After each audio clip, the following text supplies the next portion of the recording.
नमस्कार दोस्तों, कैसे हैं आप सब। आज हम इस वीडियो में बहुत महत्वपूर्ण बिंदु पर चर्चा करेंगे कि आखिरकार बीएनएस क्या होता है, आईपीसी क्या होती है। जब 1860 में आईपीसी लागू हो रखी थी, आईपीसी में इतनी सारी धाराएं थी, तो आखिरकार बीएनएस का यूज़ हमें क्यों करना पड़ा, जो कि 2024 में बीएनएस हमें लाना पड़े क्यों, जब आईपीसी में इतनी सारी धाराएं उपलब्ध थी जिससे कि हमारी कानून व्यवस्था इतनी अच्छे से चल रही थी, तो क्यों बीएनएस का यूज़ करना पड़ा।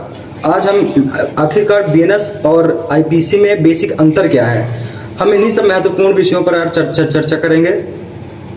तो सबसे पहले हम लोग जानेंगे कि अपराध क्या होता है, अपराध की डेफिनेशन को हम लोग जानेंगे।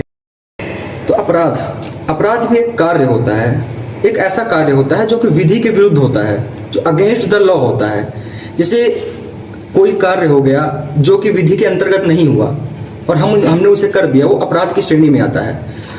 तो अपराध में कौन कौन से कार्य आते हैं, उनका दंड क्या है, इन्हीं सब के बारे में, इन्हीं सब धाराओं के बारे में लिखा था आईपीसी, इन्हीं सब के बारे में बताती थी।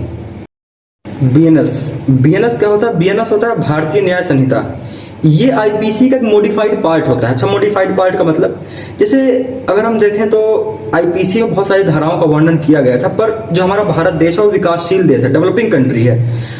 नए हर दिन नए अपराध की गणना होती जा रही है, नए अपराध बढ़ते जा रहे हैं। तो बहुत सारे अपराध ऐसे हैं जो पहले जमाने में नहीं होते थे मगर अब बढ़ गए हैं, तो उन अपराधों का वर्णन आईपीसी में नहीं किया गया है।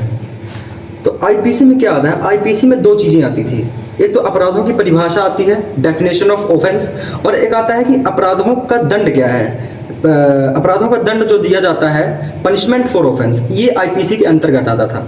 तो जैसे मैं आपको बताऊं, साइबर क्राइम, पहले के ज़माने में टेक्नोलॉजी इतनी नहीं थी, साइबर क्राइम नहीं होता था, मगर इस ज़माने में हमारा भारत विकासशील है जैसे कि मैंने बताया, तो इस ज़माने में बहुत सारे साइबर क्राइम जैसे अपराध हो गए हैं।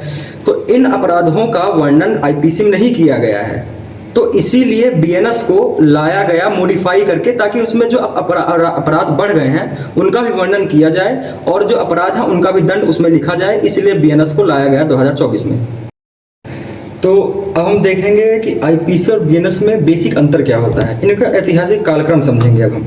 तो आईपीसी जो कि 1860 में इनेक्ट हुआ, मतलब इनेक्ट का मतलब अधिनियमित हुआ, और इसके निर्माणकर्ता माना जाता है मैकाले को, तथा आईपीसी लागू हुआ 1862 में। फिर 11 अगस्त 2023 को लोकसभा में एक बिल पेश किया जाता है जो कि संबंधित है बीएनएस से, तथा 25 दिसंबर 2023 को बीएनएस भी अधिनियमित हो जाता है, परंतु लागू होता है 1 जुलाई 2024 को। तो हम ये जानेंगे कि बीएनएस में कितनी धाराएं हैं, कितने चैप्टर्स हैं, तथा आईपीसी में कितनी धाराएं हैं और कितने चैप्टर्स हैं। तो बीएनएस के अंतर्गत हमारे पास 20 चैप्टर आते हैं और 358 सेक्शन आते हैं, मगर अगर हम आईपीसी की बात करते हैं तो उसमें 23 चैप्टर आते हैं तथा 511 उसके अंदर सेक्शंस आते हैं, जिसे हम धाराएं कहते हैं। मगर एक बात ध्यान रखने वाली ये है कि जब सारी बीएनएस में धाराओं को लागू किया जा रहा था, तो एक धारा को लागू नहीं किया गया, जिसका नाम है 106, धारा 106 सब पार्ट 2। ये है वाहन से मृत्यु कारित करने के संबंध में इसका जो है रिलेट किया जाता है। तो आज के वीडियो में बस इतना ही। अगली वीडियो में हम लोग जानेंगे कि ऐसी कौन कौन सी धाराएं थी जो कि आईपीसी में नहीं थी मगर बीएनएस में उन्हें ऐड किया गया। तो आज के लिए धन्यवाद।